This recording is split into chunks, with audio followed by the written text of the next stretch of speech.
സഹസ്രാബ്ദത്തിൽ ആവർത്തിക്കപ്പെട്ട ഈ ഉത്തരീയ ഭക്തി മാതാവിൻ്റെ വാഗ്ദാനങ്ങൾ അതിനെ കൂടുതൽ പ്രസക്തമാക്കി തീർക്കുന്നു. നേരത്തെ പറഞ്ഞതുപോലെ ഈ 3-ാം സഹസ്രാബ്ദത്തിലേക്ക് നമ്മൾ പ്രവേശിക്കുമ്പോൾ അത് കൂടുതൽ പ്രസക്തിയേറിയതായി മാറുകയും ചെയ്യുന്നു. പ്രിയപ്പെട്ടവർ, നമ്മളിപ്പോൾ 775-ാം വർഷത്തിലാണ് നിൽക്കുന്നത്. മാതാവിനാൽ പ്രത്യേകമായി അനുഗ്രഹിക്കപ്പെട്ടവരാണ് നമ്മൾ എന്ന് നമുക്ക് പറയാം. കാരണം നമുക്കായി മാതാവ് നൽകിയ ഈ ഉത്തരീയ സഖ്യത്തിൻ്റെ ഈ പ്രത്യേകമായ പ്രാധാന്യം അർഹിക്കുന്ന ഈ വർഷം ജീവിക്കുവാൻ അനുഗ്രഹിക്കപ്പെട്ടവരാണ്, വിളിക്കപ്പെട്ടവരാണ് നമ്മൾ. ഇവിടെ നമ്മൾ മാതാവ് തന്ന ഈ ഉത്തരീയം, ഈ ഭക്തി, വലിയ സമ്മാനം നന്ദിയോടെ സ്വീകരിക്കണം, വിശ്വാസത്തോടെ സ്വീകരിക്കണം, ഭക്തിയോടെ ധരിക്കണം, തീക്ഷ്ണമായി അത് പ്രചരിപ്പിക്കുകയും ചെയ്യണം. ഈ 4 കാര്യങ്ങളാണ് ഈ പ്രത്യേകമായ അവസരത്തിൽ 775-ാം വാർഷികത്തിൽ നമുക്ക് ചെയ്യുവാനുള്ള വലിയ ഉത്തരവാദിത്വം, മാതാവിനോട് കാണിക്കുവാനുള്ള വലിയ നന്ദി പ്രകാശനവും. മാതാവ് നൽകിയ സമ്മാനത്തെ നമ്മൾ വിലമതിക്കുന്നുവെന്ന് എടുത്തു പറയുവാൻ നമുക്ക് സാധിക്കുന്ന ഒരു വലിയ രീതിയാണ് ഉത്തരീയം ധരിക്കുക, ഉത്തരീയം പ്രചരിപ്പിക്കുക. ഇത് നമുക്ക് തന്നെയും നമ്മുടെ കുടുംബങ്ങൾക്കും അനുഗ്രഹപൂർണമായി തീരുന്നു.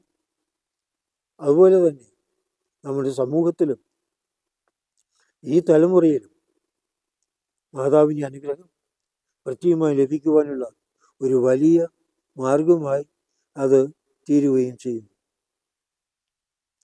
വാസ്തവത്തിൽ സാത്താൻ മനുഷ്യകുലത്തോട് അതിശക്തമായി പൊരുതിക്കൊണ്ടിരിക്കുന്ന ഒരു സമയമാണിത്.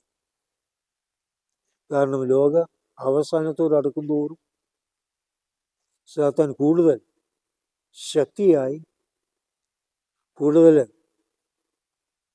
തന്ത്രങ്ങൾ ഉപയോഗിച്ചും മനുഷ്യനെ വീഴ്ത്തുവാനും നശിപ്പിക്കുവാനും തിന്മയിൽ കുരുക്കിയിടുവാനും പരിശ്രമിച്ചുകൊണ്ടിരിക്കും. അതിന് അവൻ്റെ പദ്ധതികൾക്ക് വളരെ വലിയ പ്രതിബന്ധമാണ് ഈ ഉത്തരീയ ഭക്തി.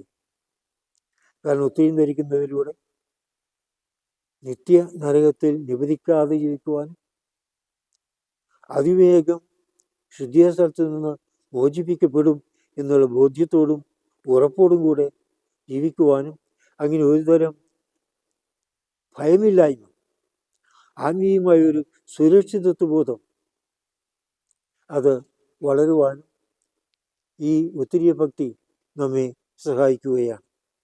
അപ്പോൾ സാത്താൻ്റെ ശക്തികളെ പൊരുതി ജയിക്കുവാൻ, സാത്താൻ്റെ തന്ത്രങ്ങളെ അതിജീവിക്കുവാൻ, മാതാവിനോട് ചേർന്ന് നിന്ന് യുദ്ധം ചെയ്യുവാനുള്ള, പടപൊരുതുവാനുള്ള ഒരു വലിയ മാർഗമാണ് മാതാവ് തന്നിരിക്കുന്ന ഈ തിരുവുത്തിരി.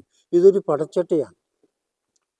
യുദ്ധക്കളത്തിൽ പോകുന്ന പടയാളികൾ പടച്ചട്ട ധരിക്കും. ശത്രുക്കളുടെ ആക്രമണങ്ങൾ കുന്തവും വാളും അമ്പും ഒക്കെ ഉപയോഗിച്ചുള്ള അന്നത്തെ ആ രീതി, ആ യുദ്ധത്തിൽ നമ്മുടെ ശരീരത്തെ സംരക്ഷിക്കുന്നതിനായി ആ പൊതിഞ്ഞു സൂക്ഷിക്കുന്ന ലോഹ നിർമ്മിതമായ കവചമാണ് പടയാളികൾ ധരിക്കുന്ന പടച്ചട്ട. അപ്പോൾ അത് ധരിച്ച് അതിന് പകരം നമുക്ക് ആത്മീയമായി യുദ്ധരംഗത്ത് ഇറങ്ങിപ്പുറപ്പെടുന്നതിനും നമുക്ക് നൽകുന്ന വലിയൊരു സംരക്ഷണമാണ് ഈ തിരുവുത്തിരി. നമ്മുടെ പടച്ചട്ടയാണ്.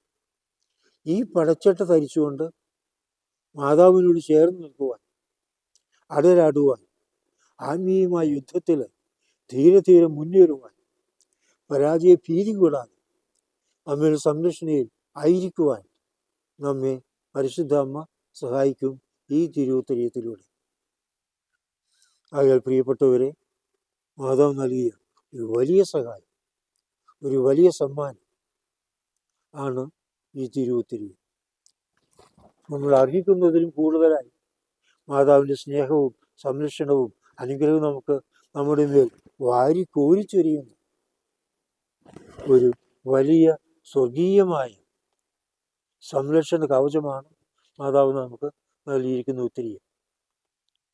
സന്തോഷത്തോടെ നമുക്ക് ഈ ഉത്തരീയം ധരിക്കാം. സ്നേഹത്തോടുകൂടെ മാതാവ് നന്ദി പറഞ്ഞുകൊണ്ട് അമ്മയിൽ നിന്ന് ഈ ഉത്തരീയം സ്വീകരിക്കാം. തീക്ഷ്ണമായ ഭക്തിയോടുകൂടി മാതാവിനോടുള്ള സ്നേഹത്താൽ പ്രചോദിതരായി ഈ ഉത്തരീയം മറ്റുള്ളവർക്ക് പകർന്നു കൊടുക്കുവാനും ഉത്തരീയത്തെക്കുറിച്ച് അറിഞ്ഞുകൂടാത്തവർക്കും ഉത്തരീയം ധരിക്കാത്തവർക്കുമൊക്കെ ഇതേക്കുറിച്ച് പറഞ്ഞു കൊടുക്കുവാനും അവരിതിലേക്ക് ആനയിക്കുവാനും അങ്ങനെ കൂടുതൽ കൂടുതൽ പേർ നാം ഓരോരുത്തരിലൂടെയും ഉത്തരീയം ധരിക്കുന്നവരായി മാറുവാനും പ്രത്യേകമായി നമ്മെ തന്നെ മാതാവിൻ്റെ സംരക്ഷണത്തിൽ സമർപ്പിക്കുകയും ചെയ്യാം. മാതാവിനോട് ചേർന്ന് തിന്മയുടെ ശക്തികൾക്കെതിരെയുള്ള ഈ യുദ്ധത്തിൽ നമുക്ക് തളരാതെ പതരാതെ പിടിച്ചു നിൽക്കുവാൻ വിജയശ്രീലാളിതരായി മുന്നേറുവാൻ നമുക്ക് സാധിക്കുകയും ചെയ്യും. മാതാവ് നമ്മോടുകൂടി ഉണ്ടായിരിക്കട്ടെ. പിതാവിൻ്റെയും പുത്രൻ്റെയും പരിശുദ്ധാത്മാവിൻ്റെയും നാമത്തിൽ ആമേൻ.